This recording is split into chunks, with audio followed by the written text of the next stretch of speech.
Assalamualaikum adik-adik semuanya, ketemu lagi dengan Belajar Bersama Mutiara. Kita lanjutkan pelajaran kita sebelumnya, yaitu materi Bahasa Indonesia kelas 6 SD bab 5. Judul babnya adalah Anak-anak yang Mengubah Dunia. Ini adalah video kedua dari video sebelumnya, jadi bagi kamu yang belum menonton video part pertamanya, linknya nanti ada di deskripsi, silahkan dipelajari dahulu. Bahas bahasa.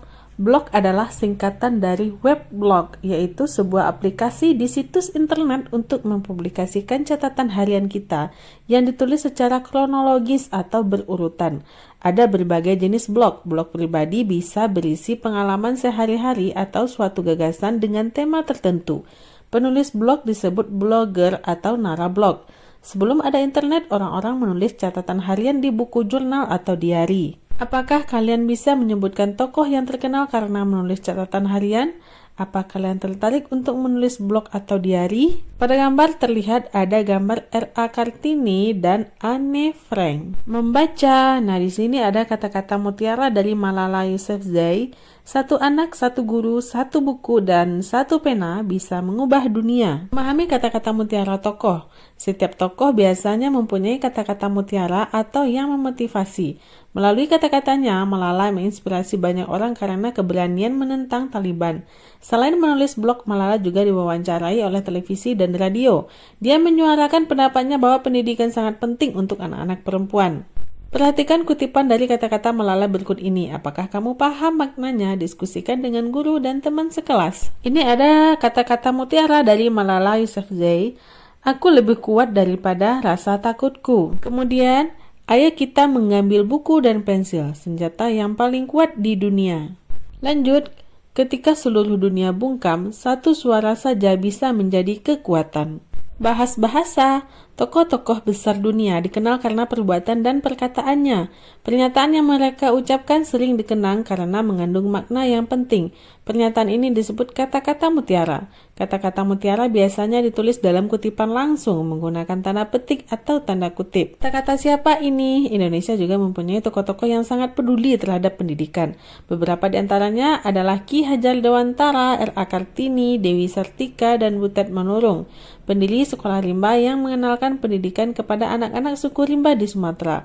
Dapatkah kamu memasangkan kutipan-kutipan ini dengan tokoh yang mengucapkannya? Pertama, jadikan setiap tempat sebagai sekolah dan jadikan setiap orang sebagai guru adalah pernyataan seorang tokoh yang juga adalah pendiri taman siswa. Tokoh yang dimaksud adalah Ki Hajar Dewantara. Nomor 2. Hanya dengan pendidikan kita akan tumbuh menjadi suatu bangsa adalah pernyataan seorang tokoh pendidikan wanita dari Jawa Barat. Tokoh tersebut adalah Dewi Sartika. Kita harus membuat sejarah. Kita mesti menentukan masa depan yang sesuai dengan keperluan sebagai kaum perempuan dan harus mendapat pendidikan yang cukup seperti kaum laki-laki. Merupakan ungkapan terkenal seorang tokoh emansipasi wanita. Tokoh tersebut adalah R.A. Kartini. Dan yang terakhir, pendidikan bukanlah proses pengasingan seseorang dari lingkungannya atau dari potensi alamiah dan bakat bawaannya. Merupakan pernyataan tokoh pegiat pendidikan bagi anak-anak suku asli. Beliau adalah Butet Manurung. Menulis halus. Apakah kalian mengingat pernyataan tokoh-tokoh favorit kalian? Poster berisi kutipan pernyataan dari seorang tokoh dapat menginspirasi setiap hari. Kalian dapat menempelkannya di dinding kamar atau kelas. Pilih satu kutipan favorit kalian. Kalian juga dapat menambahkan gambar tokoh favorit itu dengan mencetak gambarnya dari internet. Buatlah posternya dengan tulisan halus yang sudah pernah kalian pelajari. Kutipan kalian bisa berasal dari Malala Yousafzai, aktivis pendidikan lainnya, atau bisa juga dari pejuang lingkungan yang ingin kalian kutip pernyataannya di naskah pidato kalian nanti. Membaca, memirsa, dan mendiskusikan foto. Setelah berkenalan dengan aktivis lingkungan Melati dan Isabel dari Indonesia, serta aktivis pendidikan Malala dari Pakistan, sekarang kita menuju ke Swedia untuk bertemu dengan Greta Thunberg, remaja gigih dan berani yang aktif mengampanyekan isu-isu terkait pemanasan global dan perubahan iklim. Buah dari kegigihannya, tampak dalam kedua foto berikut ini. Foto pertama adalah ketika Greta pertama kali menyuarakan suaranya di parlemen Swedia pada tahun 2018. Foto kedua adalah demonstrasi 1 tahun setelahnya. Perubahan apa yang bisa kamu lihat? Diskusikan dengan guru dan teman sekelasmu. Foto pertama itu adalah foto pertama kali dia menyuarakan di parlemen Swedia. Dia hanya seorang diri, tidak ada anggotanya atau tidak ada teman-temannya yang lain. Sementara foto kedua 1 tahun setelahnya, ternyata dia banyak mengajak orang-orang untuk peduli terhadap lingkungan. Terlihat perbedaan foto pertama dan foto kedua? Foto pertama hanya dia seorang, kemudian atas kegigihannya dia bisa mengajak banyak orang untuk menyuarakan tentang pemanasan global dan perubahan iklim. Berdiskusi, menyampaikan pendapat. Greta membolos sekolah setiap hari Jumat untuk menyuarakan agar pemimpin dunia mengambil langkah untuk menyelamatkan bumi dari perubahan iklim. Setuju atau tidak setujukah kalian dengan cara yang dilakukan oleh Greta dalam mengemukakan pendapat? Bila kalian tinggal di kota yang sama dengan Greta, apakah kalian juga akan bergabung dalam kegiatan unjuk rasanya? Tentukan pendapat kalian, apakah kalian setuju atau tidak setuju dengan cara Greta. Buatlah kelompok dengan teman-teman yang berpendapat sama. Setelah kelas terbagi dalam 2 kelompok besar, diskusikan alasan kalian. Tulis hasilnya di papan tulis. Nah, nanti di kelas kalian akan dibagi atas 2 kelompok, yaitu kelompok yang setuju dengan cara Greta dan yang tidak setuju. Masing-masing kelompok, anggota kelompoknya mempunyai alasan tersendiri atas setuju atau ketidaksetujuannya. Ingat, di sini kita hanya berani mengemukakan pendapat, bukan saling menjatuhkan satu sama lain ya. Menyimak transkrip pidato. Perhatikan baik-baik ketika guru membacakan teks transkrip pidato Greta ini. Catat kata-kata yang sulit. Transkrip pidato Greta Thunberg di KTT Aksi Iklim. Aktivis iklim Greta Thunberg berusia 16 tahun berbicara di depan KTT Aksi Iklim di kota New York City hari Senin. Ini adalah terjemahan transkrip penuh pidato Greta. Dimulai dengan responnya ketika dia ditanya tentang pesan yang ingin dia sampaikan kepada pemimpin-pemimpin dunia. Pesan saya untuk Anda semua adalah kami akan terus mengawasi Anda. Situasi ini salah. Tidak seharusnya saya berada di atas panggung ini. Seharusnya saya berada di sekolah, di suatu tempat di seberang samudera. Namun, Anda semua datang kepada kami, anak-anak muda, untuk menitipkan harapan. Beraninya Anda. Anda semua telah mencuri impian dan masa kecil saya dengan omong kosong. Namun, saya masih bisa dibilang beruntung. Orang-orang lain menderita dan sekarat. Seluruh ekosistem mulai runtuh. Kita berada di ambang kepunahan massal dan Anda terus saja berbicara tentang uang dan dongeng tentang pertumbuhan ekonomi. Beraninya Anda. Selama lebih dari 30 tahun, ilmu pengetahuan sudah sangat jelas. Beraninya Anda terus membuang muka dan datang kemari untuk mengatakan bahwa Anda sudah cukup berusaha. Padahal masih belum bisa ada kebijakan politik dan jalan keluar. Anda bilang Anda mendengar keluhan kami dan memahami gentingnya situasi ini. Namun tak peduli betapa sedih dan marahnya saya saat ini. Saya tidak percaya. Karena jika Anda benar-benar memahami situasi ini dan belum mengambil tindakan, berarti Anda semua sangat jahat. Dan saya menolak berpikir demikian.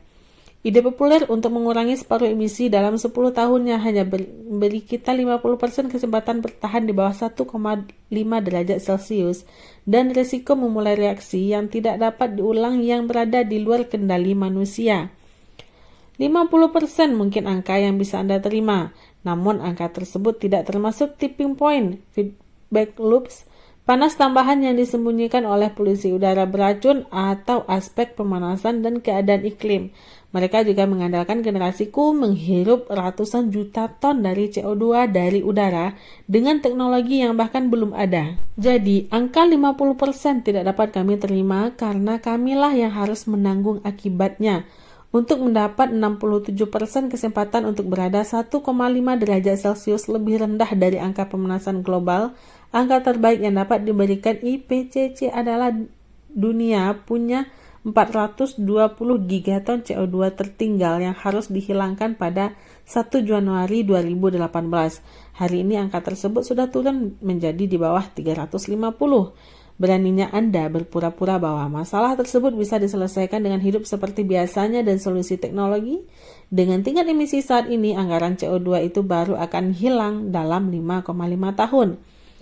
Tidak akan ada jalan keluar atau rencana yang dipresentasikan dengan angka-angka tersebut hari ini karena angka-angka tersebut tidak nyaman dan Anda semua masih belum cukup dewasa untuk menyampaikan berita itu apa adanya. Anda semua mengecewakan kami, tetapi anak-anak muda mulai memahami pengkhianatan Anda. Mata seluruh generasi masa depan terpukau pada Anda. Dan jika Anda gagal melakukan sesuatu, kami tidak akan pernah memaafkan Anda. Anda tidak dapat lolos begitu saja. Di sini, saat ini adalah saat kami menentukan batasan dunia mulai tersadar dan perubahan telah dimulai. Suka atau tidak. Terima kasih. Diskusikan dengan teman dan guru kalian tentang pendapat Greta dalam pidatonya tersebut. Buatlah kelompok untuk berdiskusi lalu presentasikan hasil diskusi kalian di depan kelas. Gunakan pertanyaan ini sebagai panduan. Oke, kita lihat pertanyaannya. Pertama, mengapa Greta marah kepada pemimpin dunia?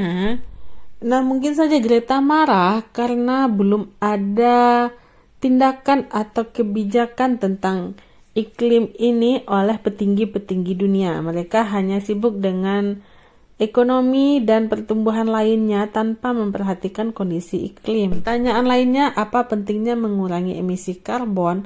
Mengapa jutaan anak sekolah ikut membolos setiap hari Jumat dan mendukung aksi Greta? Apa yang terjadi kalau pemimpin dunia tidak melakukan apa-apa terkait perubahan iklim? Dan bagaimana caramu mewujudkan cita-cita Greta melalui lingkungan di sekitarmu? Ayo diskusikan bersama guru dan temanmu di kelas. Menulis naskah pidato. Masih ingatkah dengan gagasan-gagasan yang kalian catat dalam peta berpikir untuk menanggulangi sampah plastik di awal bab ini? Kali ini kita akan menuliskan gagasan tersebut sebagai naskah pidato. Tujuan dari pidato ini adalah untuk mengajak teman-teman sekolah dan masyarakat umum agar menyetujui gagasan kalian dan mewujudkannya dalam aksi nyata. Supaya maksud pidato kalian dapat diterima dengan baik, pilihlah kata dengan cermat, tidak bertele-tele dan mencakup seluruh pokok gagasan kalian. Tadi kita juga telah belajar tentang kata-kata mutiara. Gunakan kutipan dari tokoh inspiratif agar pidato kalian lebih menarik dan orang-orang semakin yakin dan mau mengikuti ide yang kalian sampaikan. Nah, ini adalah contoh teks pidato. Tentu dalam pidato itu ada salam pembuka seperti selamat pagi, assalamualaikum, atau merdeka. Lalu sebelum masuk ke inti, tentunya ada pendahuluan yang akan kita bahas pada pidato tersebut. Lalu kita sampaikan pula inti-inti dari pidato tersebut. Setelah berpidato yang sangat panjang, jangan lupa tariklah kesimpulan dari pidato yang kita bacakan. Dan jangan lupa ada pula salam penutupnya. Ini ada struktur teks pidato. Pertama ada salam pembuka, contoh selamat pagi, assalamualaikum, atau merdeka. Lalu ada pendahuluan berisi tema umum dari bahasan yang akan disampaikan.